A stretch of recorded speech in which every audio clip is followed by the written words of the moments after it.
And what's also kind of interesting is we have this very enviable and delightful position as NVIDIA to have been at the very beginning in the world of simulation. One would argue and I think no one would argue with the idea that gaming, and a lot of people think about, well, NVIDIA, you started with gaming. Gaming really is a simulation of a 3D world. It simulates, and we simulate physics, and we simulate all lighting, and we simulate all these things. So we've always had very much one foot in the simulation world.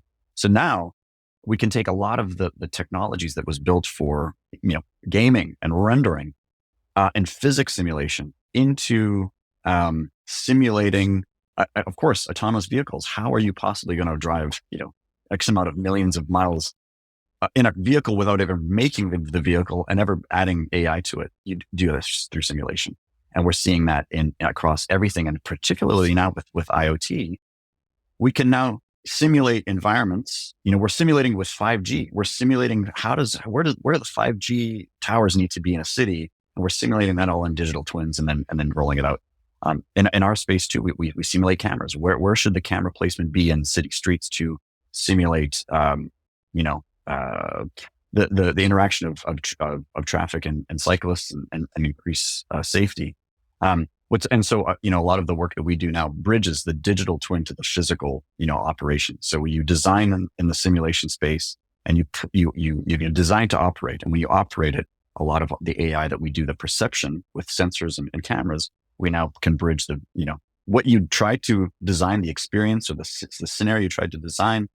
We now map it to what's actually happening in the real world. The other really cool thing that we're seeing is that simulation is not just allowing us to do a digital twin of a city street or environment or a manufacturing facility before it's built, and just, interestingly, see what it's going to look like. But simulation is now actually becoming a very important part in AI. We can now, for the first time, use simulation to help us develop really complex AI solutions.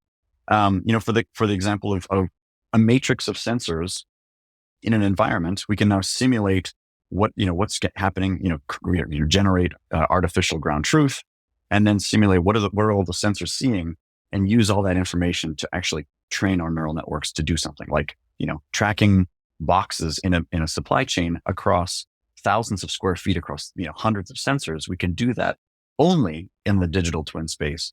And so some of the really complex and amazing solutions that we're rolling out now had their beginnings in the digital twin. That's the only way you can do some of the stuff. So it's very exciting.